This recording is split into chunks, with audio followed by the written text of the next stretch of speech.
Hello, welcome back to the lecture 2 of Fluid Mechanics crash course. So in the earlier session we have ended our session by discussing about few of the fluid properties, namely density, specific volume, specific weight and specific gravity. So in this session we will continue the same topic, fluid properties, by discussing about viscosity.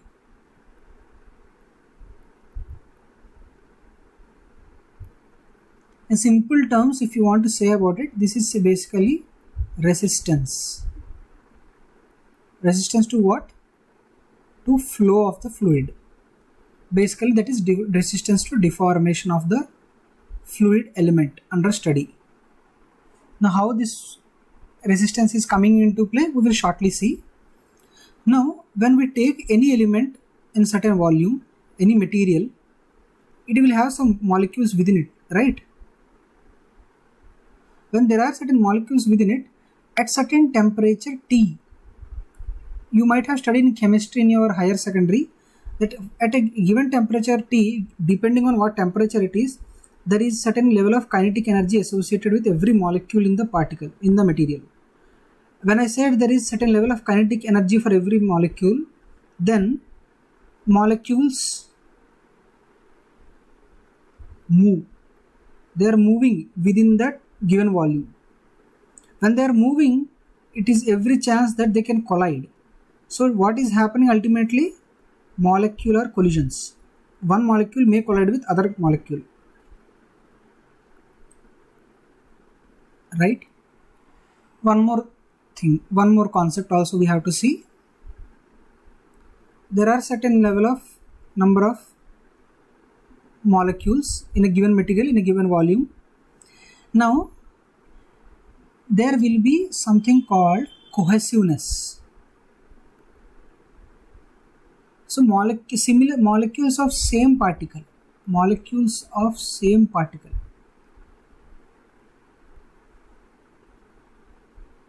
same material tries to stay together.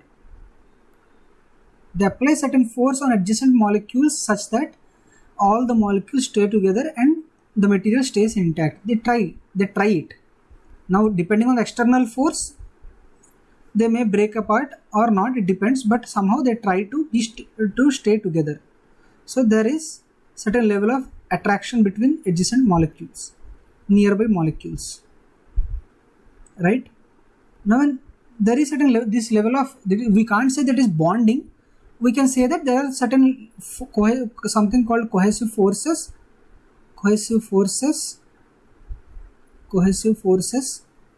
due to this cohesive property, cohesiveness of any material. Now depending on the material, this level of cohesiveness changes, accordingly the strength of the cohesive forces changes. Anyway, now combine these two and see properly. So this is section 1, this is section 2, section 1, section 2. Here also there is section 1, section 2. Say for example, some same material molecule wants to enter and leave it some other side. Within the molecule there is some randomness, they are moving around due to molecular collisions. Now how easy is it for this molecule to move from this side to this side? Assume these as passengers in a railway platform. If they are constantly moving to and fro, you have to adjust your path every time to avoid collisions. If you are collided with anyone, then you may change your course of action and again come back to your actual goal or a path. So it takes time, right? So ultimately, instead of going in straight, the time taken for straight path, in this situation time is more. That means you are not able to flow easily from one place to the other. That means there is a certain level of restriction due to molecular collisions. Depending on at what level they are colliding with each other, at what frequency, this resistance depends. The same way, when there is cohesiveness between the molecules that are existing, when there is another molecule that tries to get in and moves away, as soon as it moves in, other molecules will not allow it to move away. They will try to keep this molecule with themselves, but this tries to go forward.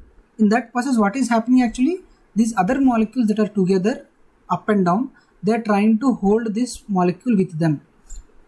Even though if you are providing some external force to move this molecule from this side to this side, in between, due to some cohesiveness of other molecules that are already there in the system, this velocity, its velocity will reduce.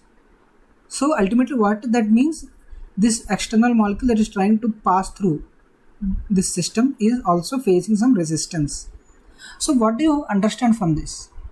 Due to cohesive forces and due to molecular collisions, there is a kind of resistance existing for a fluid flow. That resistance is measured by viscosity. Okay.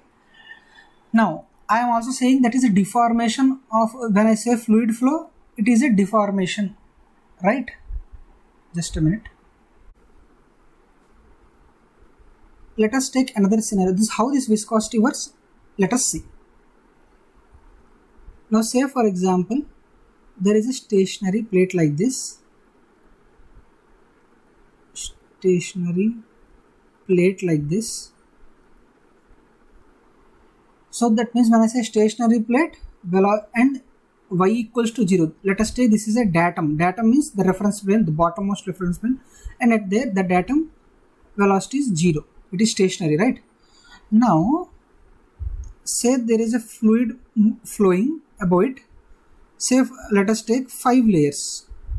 Layer number 1. So layer number 1 is sticking to the surface. Layer number 2, layer number 3, layer number 4, layer number 5.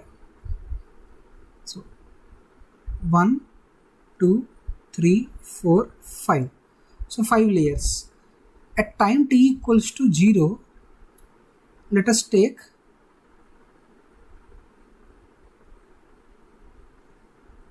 at that particular instant, at time t equals to, let us take elements that are on the particular vertical line.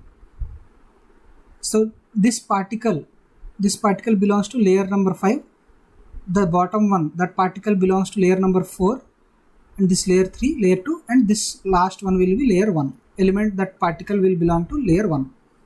Now what I say stationary plate, and I am saying that if it was an ideal case, if there was no resistance at all, 100%, I mean that is ideal case, there is no resistance. That means just now I said that this resistance is being measured by, amount of resistance is being measured by viscosity. In ideal case, resistance is 0,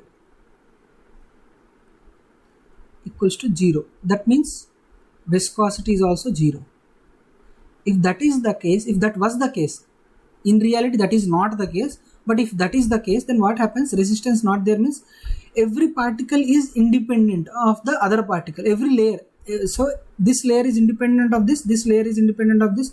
So all layers can flow independently. They don't interfere with each other. So if all of them at that particular time t equals to 0, if they were having velocity u equals to some v, if they were moving with after certain time t equals to dt, if there was no external force existing there, because except resistance, I am not talking about any external force that I am trying to provide.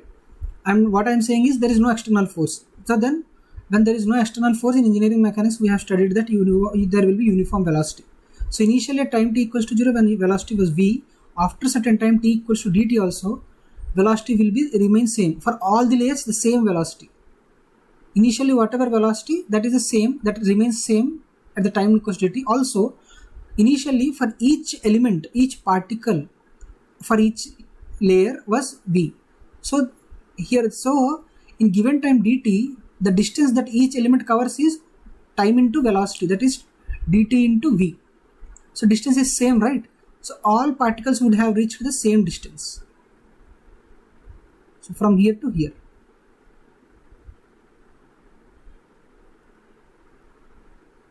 This one from here to here, from here to here, from here to here, from here to here. But that is not the ideal case. There is resistance. In reality, resistance exists. Because in reality, molecules try to attract each other. This molecules of same material tries to stay together in general. So they try to attract each other. In that point, to the flow of the fluid, there will be certain resistance, as we have discussed in the earlier section, in this earlier slide, right? So now, if real resistance is not equals to 0, then what is going to happen? This plate is starting at this point, and it is stationary. Till here, the flow was very free. It was in air. Say for example, there was 0 resistance. So initially at time t equals to 0, all the particles, particle 1, particle 2, 3, 4, every particle was coming onto this plate at a velocity of small velocity v. Say u equals to small velocity v. But as soon as they come into contact with the stationary, this section, as soon as they enter this section, what happens? The bottommost point, that layer corresponding to that bottommost layer, due to this stationary means u equals to 0. So what happens? Suddenly this fluid flow is coming in contact with some surface which is stationary. So what happens? It will try to stop, and it will try to stick to the surface. So suddenly what is happening to this flow? U is becoming 0 for this bottommost layer that is sticking to the stationary plate. Now when you see the top layer that is not in contact with the stationary plate, but what is happening? Since these molecules that are sticking to the plate, they will try to attract the layers above, the elements or particles in the layer above. So they will try to slow down the speed of the upper layer by a bit. Same happens with the upper layers. So bottommost one with slowest one, above that little bit speed increases. I mean, the topmost layer will flow, which is very far from the stationary plate, that will move with its own velocity u equals to v. It will continue to move with certain velocity u equals to v. But bottom one, as they nears this stationary plate, speed decreases. Why? That is all due to the effect of this bottommost layer, which suddenly came to rest. That is u equals to 0. This will try to stop the layers above it. One by one, each layer tries to slow down the layer above it. So in that way, what happens? Instead of particles moving from this point to this point all as a set, the bottommost will stay at its own position, upper layer will move like this, the element in the above layer will move like this, the topmost will element move like this. So instead of getting vertical line for the final position, also for the final position what we are getting? An inclined line or some curve. Let's not call it as a straight line for now, let us assume it is a curve. So final at t equals to dt, what is happening? Like this, right? So deformed, it should have remained, the straight line before the study should have remained straight in the ideal case when resistance was 0. Since resistance is not 0, it is there. What is happening? The straight line is becoming like this. This particle instead is stopping here, it is going up to here when compared to the layers below. So in that way, simple way when we try to draw it, it will be something like this. At t equals to 0, at t equal to time dt. Say for example, initially the velocity was u here, and here anyway it is u equals to 0. When the particle reaches from here to here, why it is able to reach to this point? Because its velocity is more than the layers below it. By how much? Let us say for example by infinitesimally small value du. U plus du is the velocity of this layer. Below it, velocity will be little bit slower. It will be much slower. It is slower, and at last it will be u equal to 0. So in this way, right? And let this length be dy, right? This is y-axis, this is y-axis. Now this length will be dy, this part element under study will be dy. In this several layers are there, so that length is dy. Okay, so now in a small time dt, compared to the lower layers, the upper layer is gaining certain extra velocity du. It is faster compared to the lower layers. Why upper layer will be faster than the lower layers? We have studied here in this area. Now anyway, we are not going back into the details again. So now what we have understood, the upper layers, as we go upwards, the layers, when I say upwards, I mean to say is away from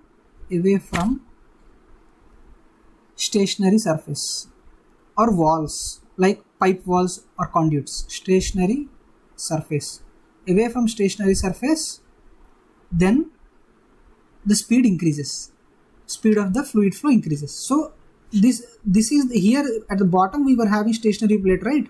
So there u will be 0. As we go upwards, layers, the topmost layer will have certain velocity u plus du. In time dt, so by du it is more than what originally at time t equals to 0 the velocity was. So what is the additional distance, this additional distance that the top layer is covering in the time dt? Distance will be equals to velocity into time, right? Time into velocity, additional distance I am talking about. So additional velocity. So u plus du is the final velocity, u is the initial velocity, u plus du minus u.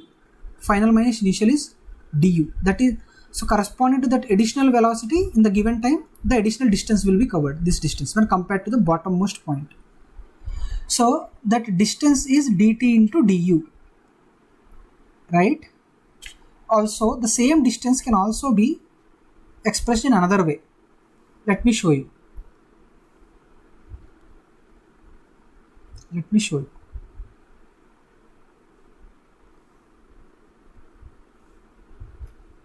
So the same distance, this distance can be shown in another way. Say in this time dt, compared to, related to this bottommost point, when the top point, that element in the top layer is moving this way, I mean ahead of by this much amount, this much distance, this angle, let it be d theta. Now the same distance, this distance, how it can be measured?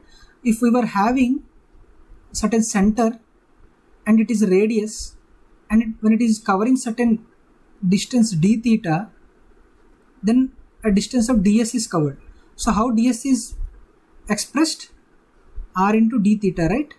The same way in this situation also, what we have is, for this,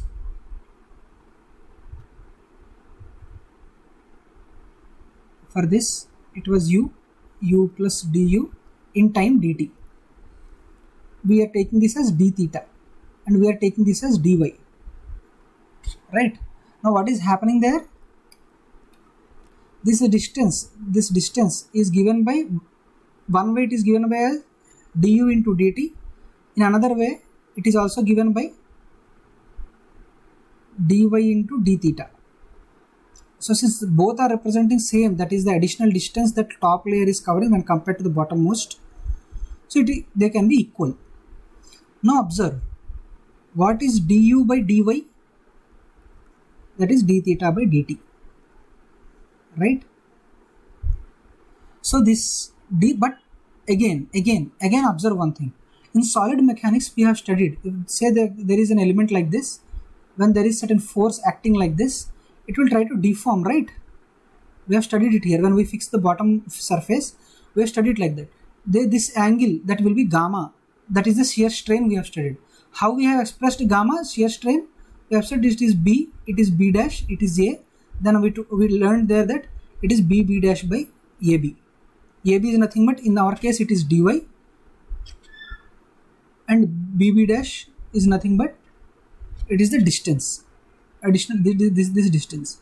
So similar way here also it is something similar, right?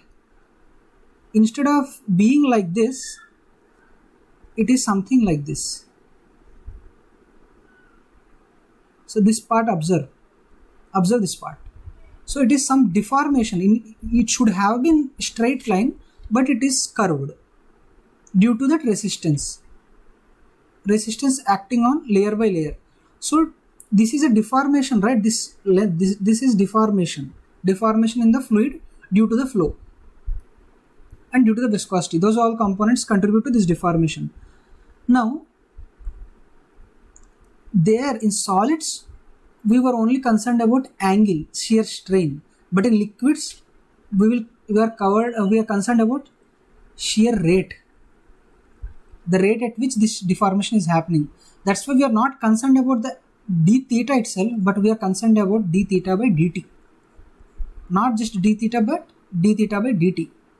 So that's why instead of that, what is happening here, instead of this distance, we are having velocity. Instead of distance, we are having velocity component here. This dy anyway similar to AB, here we have dy, right? So in liquids, what we are studying? Shear rate. Like in solids, what we are studying was shear strain, simply shear strain. Here for us, shear strain in fluids is shear rate. We focus on shear rate, or we can say rate of angular deformation. So this is a bit important one. We have to study it, right? Okay. Basically, if you want only shear strain, simply that means you want only d theta, then dt you can send it here and multiply it with the du by dy. But generally that is not required for fluid mechanics. What we want is total d theta by dt, not d theta. So whenever I say shear strain rate or shear rate, I am trying to ask you about this du by dy. There is another name for this, that is velocity gradient. Velocity gradient. Velocity gradient means how this velocity is changing as I move in y direction. Here it is y, right? Dy, right? With respect to y, how this velocity is moving, changing. That is linear differential. So that is du by dy. It is velocity. It is also called as velocity gradient. It is for our case, it is rate of angular deformation as well, or shear rate as well, or strain rate as well. Different names, but concept is same. Okay. Now we already know tau equals to, in solid mechanics, that tau equals to rigidity modulus into shear strain. Similarly, this is in case of solids, right? In liquids also, similarly, in fluids, sorry, not liquids, fluids also, somewhat similarly, we have tau equals to mu into du by dy. I told you, right? In solids, we are concerned only about shear strain. But in this case, we are concerned about not just shear strain, we are rate of shear strain or rate of shear, simply. So tau equals to mu into du by dy. So here it was rigidity modulus. In this case, this is dynamic viscosity.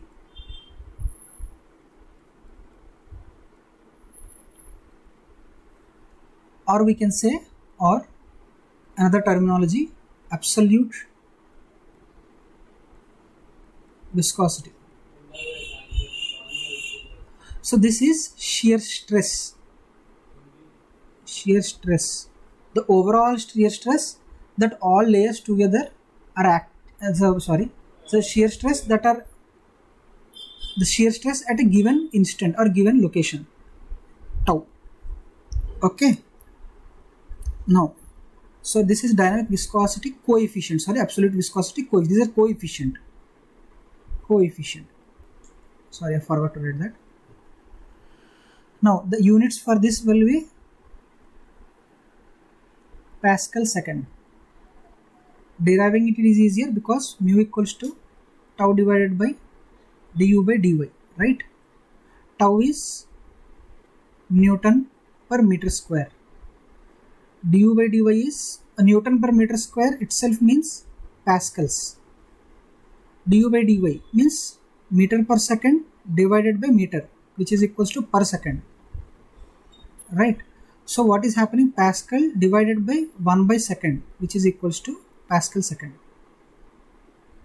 So this is how we get the units of dynamic or absolute viscosity coefficient. So there is something else also, that is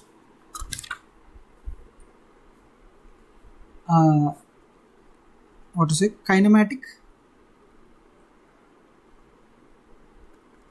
viscosity coefficient.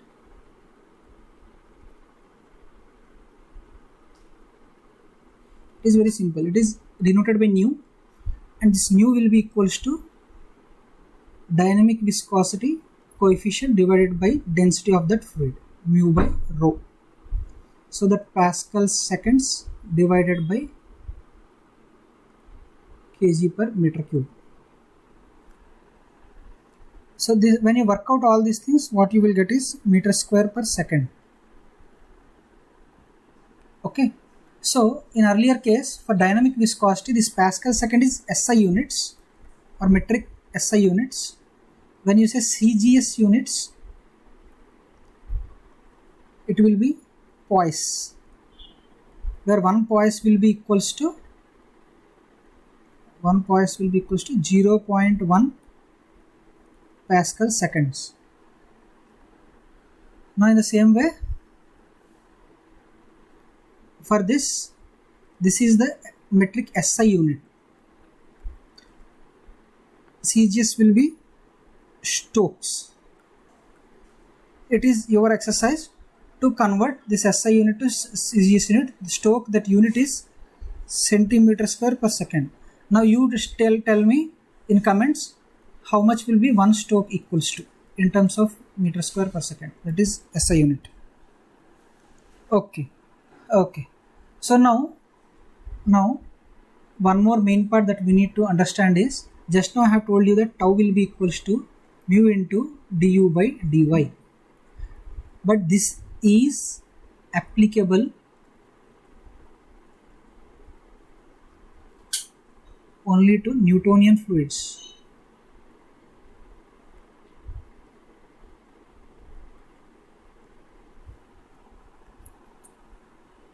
So in reality,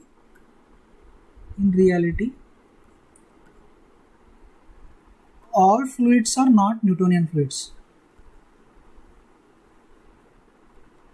Are not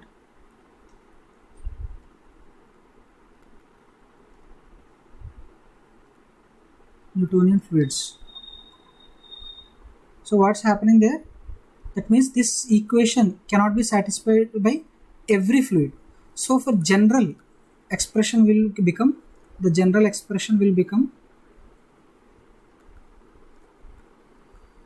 tau equals to mu into du by dy whole power n plus certain b.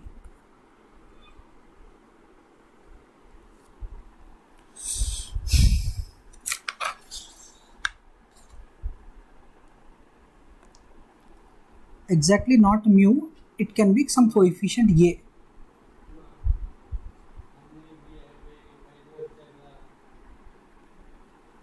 So it will be a and it will be b. So where this a is called as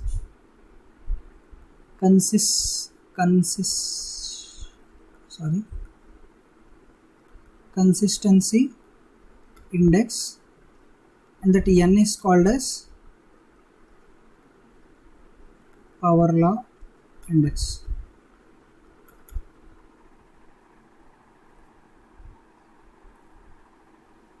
Okay.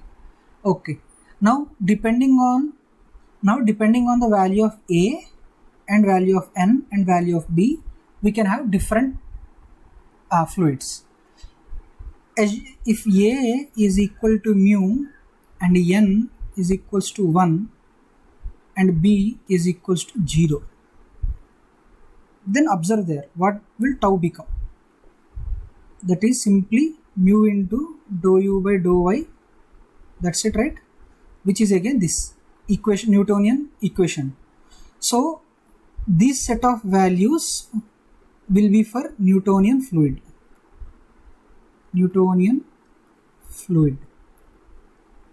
Right?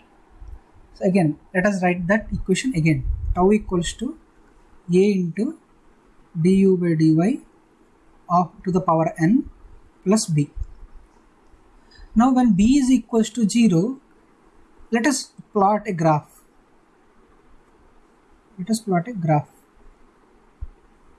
Between what and what? Tau and velocity gradient, that is du by dy. So when we try to plot that graph, when b equal to 0, that means whoever has studied this straight lines, this curves, everything properly, that mathematics, calculus part, he will know that when this part b becomes 0, the curve, the constant part in the equation becomes 0, means everything will pass through origin. Now for b equal to 0 cases, all the curves will pass through origin, but how they will pass, that depends. For b equals to 0, when n is equals to 1, then what it is, a into du by dy, that will be somewhat, that is nothing but a Newtonian fluid. Newtonian fluid. Newtonian fluid. Okay. And when n is greater than 1, then tau is equals to a into du by dy power n, where n is greater than 1. So when n is greater than 1, then what happens? As du by dy, this value increases, this also, the overall value also increases. Because if, say for example, du by dy is 5 power 2 will be 25, right? If we increase 5 to 6, then what is 6 square? It is 36, right? It is more than 25, right? So the overall value also increases. So as the du by dy increases, this overall value increasing means tau is increasing. So it is like curve, exponential curve. So this is, we call those as dilatant fluids. So there is another case, n less than 1, then tau is equals to, it is equals to a into du by dy power some n value which is less than 1. Here also overall value increases as du by dy increases, because say for example 25, n is less than 1, right? 0.5 we can take, that is nothing but 1 by 2, that is root 2. Root 2 25 means what? 0.5, 25 power 0.5, which is 5. When we are increasing 25 to 36, then 36 power 0.5 will be 6. So the overall increase is from 5 to 6 only, that is only 1 unit increase. But the base value du by dy, you are increasing from 25 to 26. How many units you have increased? You have increased 11 units. So when you are increasing du by dy by 11 units, you are getting tau increased by just 1 unit. So the amount, it is increasing, but you have to, but gradually as du by dy increases, it's after certain level, tau will not increase too much. It will increase by very little amount. So when you try to make some sine, some theta, what you find is the amount of increase in tau is very less when compared to amount of increase that is needed for the increase in this tau by du by dy. So this du by dy, the change in du by dy, the difference from this point to this point is very high when compared to change in this point. So tau is increasing very less, in a very slow manner when compared to increase in du by dy.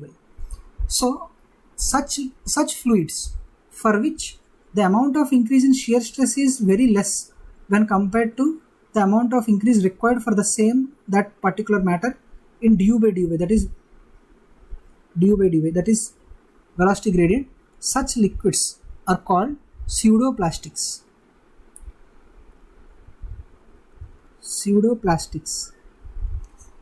Okay, so Newtonian fluids, n equals to 1. Pseudoplastics, n less than 1. Dilatant fluids, pseudoplastic fluids actually, not pseudoplastics.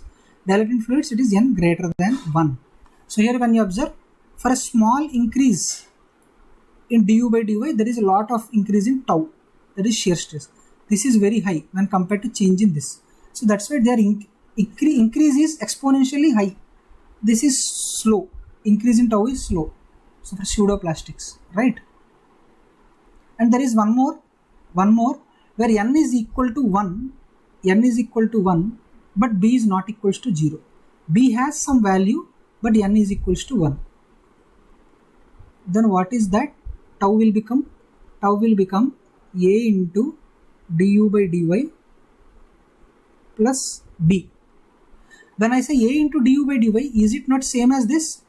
But additionally, what is happening? There is some b value. It is not 0. So such fluids are called Bingham plastics. What is happening? They are not passing through the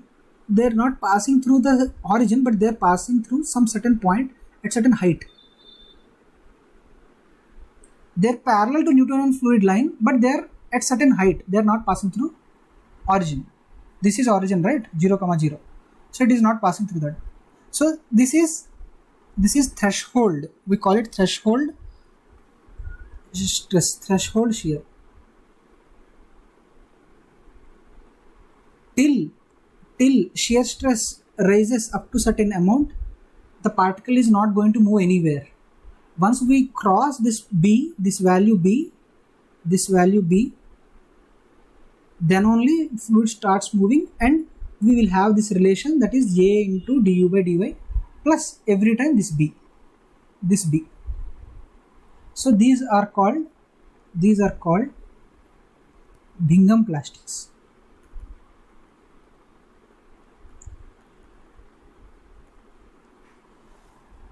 Okay, so now you might have understood what is Bingham plastic, what is dilatant fluids, what is Newton fluid, what is pseudoplastics, right? Okay, so let us rewrite this equation, A into du by dy whole power n plus b. This A we can write as k also, A or k, whatever it is. For simplicity I am taking as A. Now for b equal to 0 case, we have studied three things. What? N equals to 1, Newtonian fluids.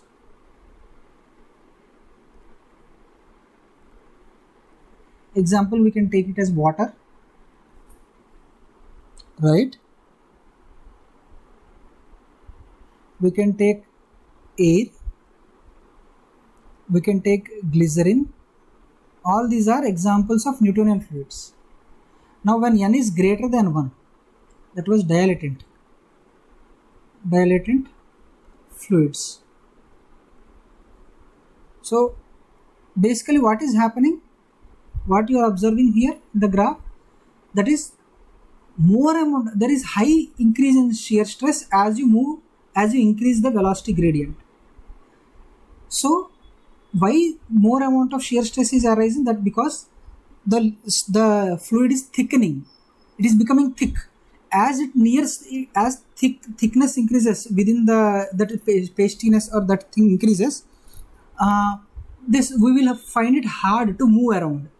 So as the water starts becoming ice, it will be difficult for us to move through it, right? The similar way, I'm not just to correlate the things, I am trying to take the example, but water is not not the right example here. But for concept purpose, I'm trying to make you understand it, right? So as you try to deform, when there is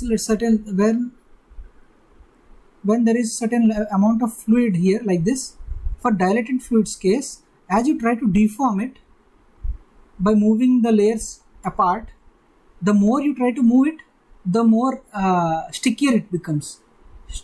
We can simply say shear thickening. The individual layers will slowly start becoming somewhat like rigid kind. So the more shear stress is required for even a small further displacement. So the examples here will be like sugar solution, or we can say starch. Other one will be starch solution. Butter is also a kind of example. As you keep on rubbing it, deforming it, the water content in it will go away and it starts thickening in itself. So it is somewhat an example of shear thickening, and that fluid is simply dilatant fluids. Now N is less than 1, I have told you it is a pseudo plastic fluid. What I mean to say is they are shear thinning. The more you try to deform them, the thinner and thinner the layers become, and it is very easy to deform them further. So examples are basically paints, syrups, milk, etc.